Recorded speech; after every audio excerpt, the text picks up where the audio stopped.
तो देखिए conic section में हम लोग पाराबोला पढ़ लिए और अब इलिप्स पढ़ रहे हैं। तो एक डिफिनीशन हम लोग पहले ही कर चुके हैं कि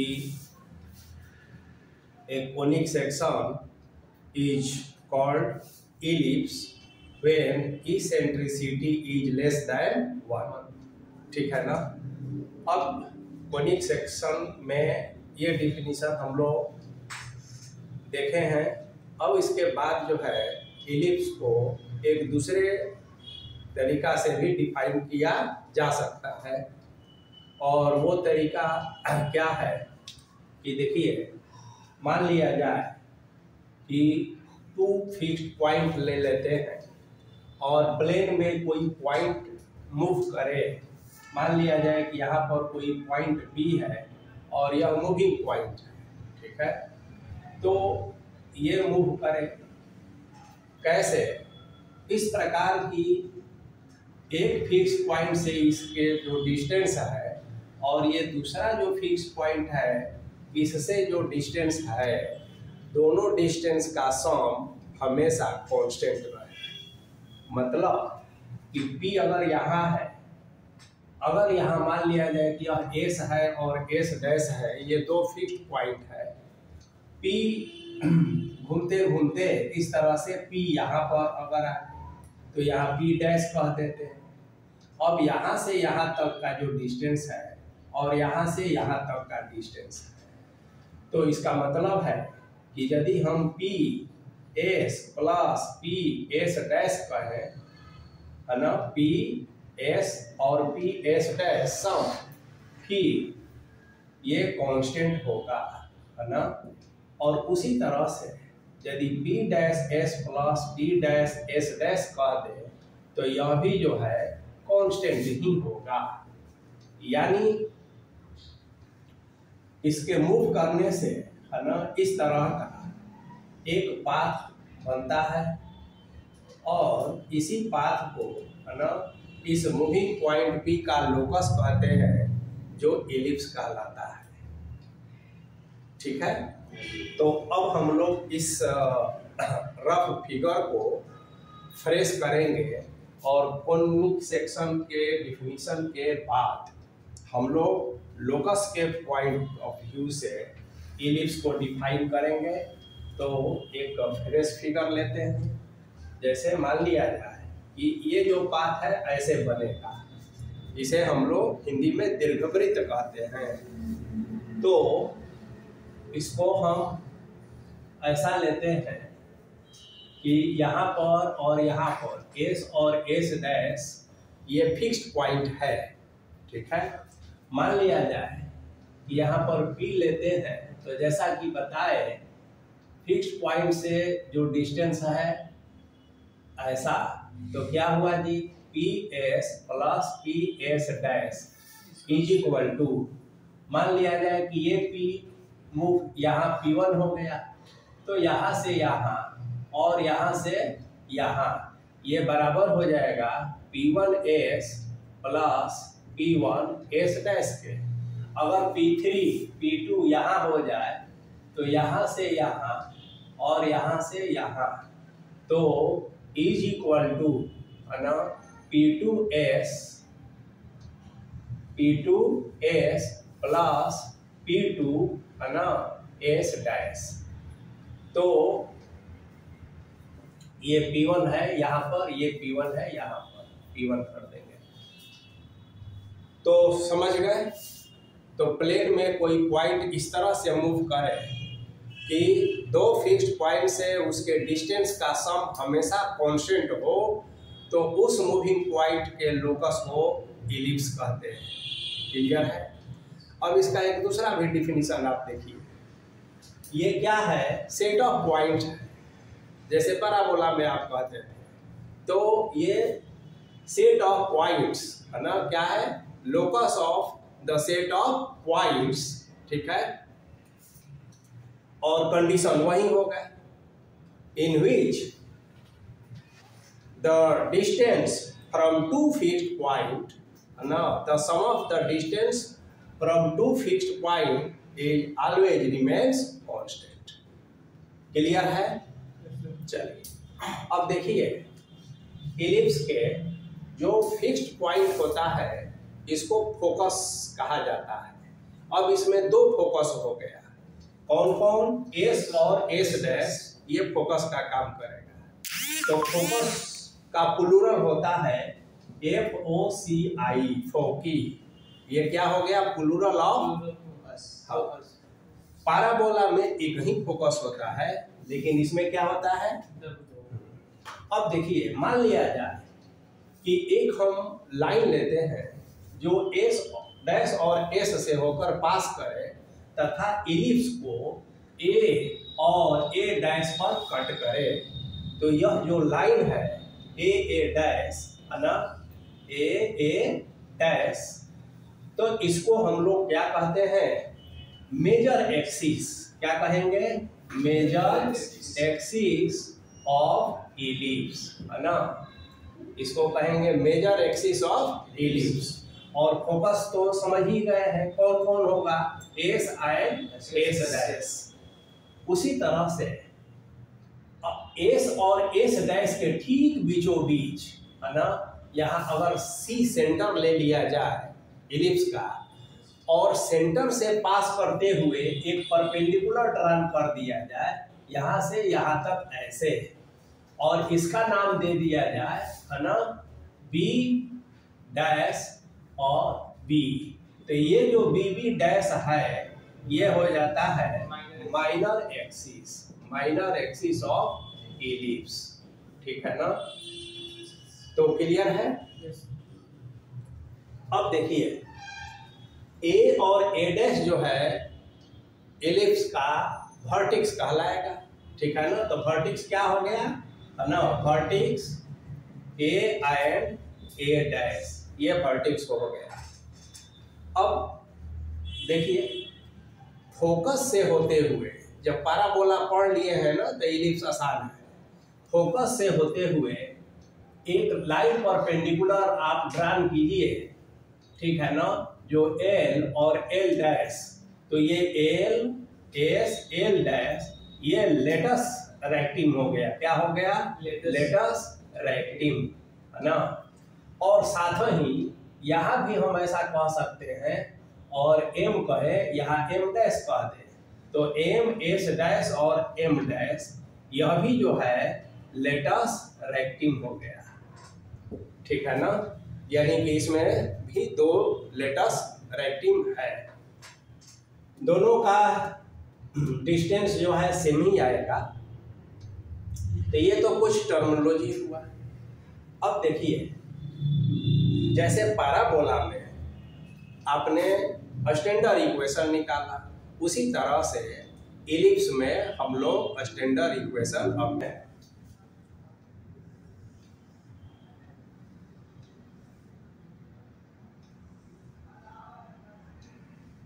यह सेंटर हो गया, ये इसका वर्टेक्स हो गया ए डैश, ये फोकस हो गया एस डैश, ये बी और बी डैश, यह जो है माइनर एक्सिस हो गया।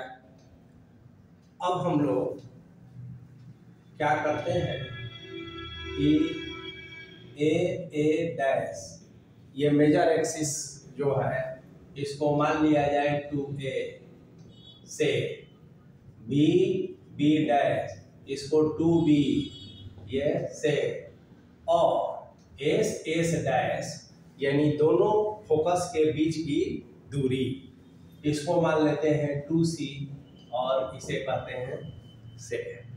अब आप देखेंगे कि ओ जो है ना सेंटर एस और एस डैश के बीच में है, तथा ए और ए डैश के बीच में है, मिड पॉइंट है। तो हम कह सकते हैं ओ से A is equal to O से A dash is equal to ए।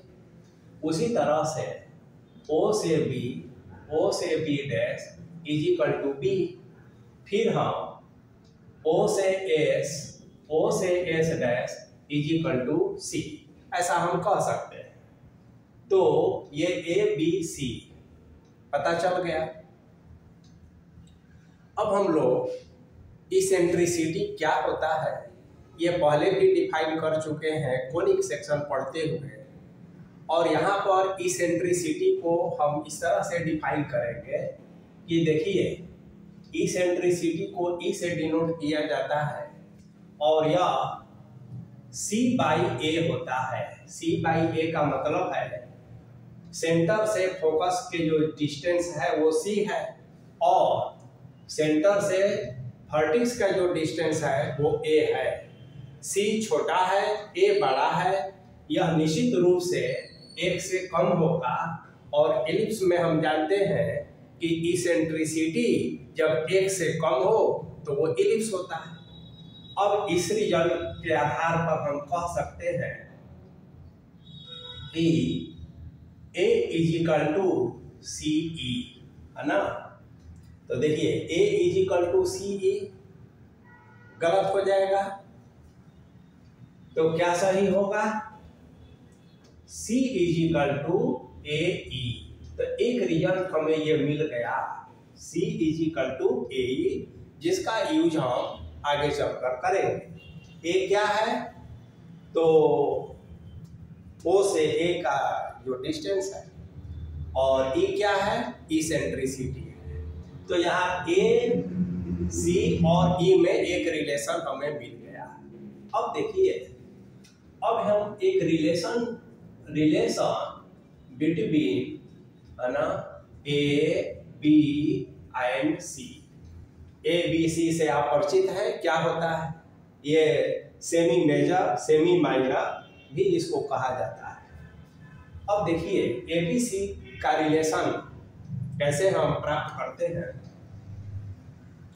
देखिए मान लिया जाए कि हम इसको मिला देते हैं, इसको यहाँ से ऐसे मिला देते हैं, ठीक है। ये जो है B है, ये जो है C है, यहाँ भी ये B है और ये जो है C है। O से S' जो है C है। अब देखिए since A lie on ellipse है ना, A इलिप्स पर है, इसलिए A से S है ना, A से S fixed points plus A से S AS' इलिप्स। कैसे? किसी मूविंग पॉइंट से टू फिक्स्ड पॉइंट का जो डिस्टेंस है उसका सम हमेशा कांस्टेंट होना चाहिए। तो उसी डिफिनीशन के आधार पर हमने कहा A से S प्लस A से S', S और S' दो फिक्स्ड पॉइंट है, तो A एक मूविंग पॉइंट है, ये इलिप्स पर मूव कर रहा है, तो मूविंग पॉइंट का दोनों ही फिक्स्ड पॉइंट से डिस्टेंस का सम कांस्टेंट होना चाहिए, ये डिफिनीशन है। अब देखिए AS को क्या लिख सकते हैं? AS तो आप कहेंगे OA माइनस OS, ऐसा लिख सकते हैं AS को। OA में से OS को सब्ट्रैक्ट कर दिए तो AS बच गया, प्लस AS' क्या होगा? यहाँ से यहाँ तक, यानी OA प्लस OS' हो जाएगा और K तो K है। अब देखिए OA कितना है? A है। OS कितना है? C है। OA कितना है? A है। OS' C है और K तो K है। This implies that ये C और C कैंसिल, तो 2A = K हो गया, यानी K = 2A। यह एक रिजल्ट हो गया, इसका भी आगे चलकर हम यूज करेंगे।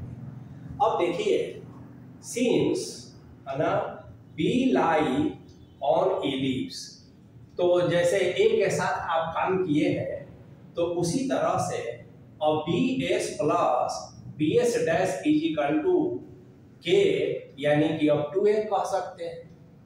अब BS कैसे निकालेंगे? तो यह एक राइट एंगल ट्रायंगल बन रहा है, ये हाइपोटेनियस हुआ, तो बोधायन थ्योरम का यूज करके हम BS को कह सकते हैं B square plus C square, और बी एस डैश को बी एस डैश यह भी बी है या सी है, तो बोधायन थ्योरम से B square plus C square is equal to यहाँ 2a कर दिए। अब दोनों का सम करेंगे तो ये 2 into B square plus C square और ये 2a हो जाएगा। This imply that root B square plus C square is equal to a हो जाएगा। अब दोनों तरफ स्क्वायर कर देंगे तो क्या हो जाएगा, तो B square plus C square is equal to A square, और यदि हम लिखना चाहें कि C square is equal to तो B square minus A square, तो यह एक रिजल्ट हमें मिला, यानी C is equal to under root B square minus A square. तो यह रिलेशन हो गया किसका किसका, ए बी और सी का, ठीक है ना। किसी भी रूप में इसे याद रखेंगे, जब हमें स्टैंडर्ड इक्वेशन निकालना होगा तो इस रिलेशन का यूज वहां करेंगे, और अलग से इंडिपेंडेंट भी इससे रिलेटेड बहुत सारे प्रॉब्लम्स एमसीक्यू पूछे जाते हैं, तो इसको आपको ध्यान में रखना है। अब देखिए इस रिजल्ट को, जो C square is equal to A square minus B square है, तो c इज इक्वल टू यहाँ पर क्या है, ए ई है, तो यहाँ हम ए ई का square is equal to A square minus B square कर दिए। उसके बाद ए स्क्वायर ई स्क्वायर बराबर A square minus B square, this imply that B square is equal to A square E square और A square ये minus हो गया, यानी यहाँ कर देते हैं B square is equal to A square common हो गया 1 माइनस ई स्क्वायर, और यह एक बहुत इंपॉर्टेंट रिजल्ट है जिसका आगे जरूरत पर के अनुसार हम लोग यूज करेंगे। तो अब हम लोग नेक्स्ट क्लास में देखेंगे कि कैसे हम इलिप्स का स्टैंडर्ड इक्वेशन, तो देखिए कोनिक सेक्शन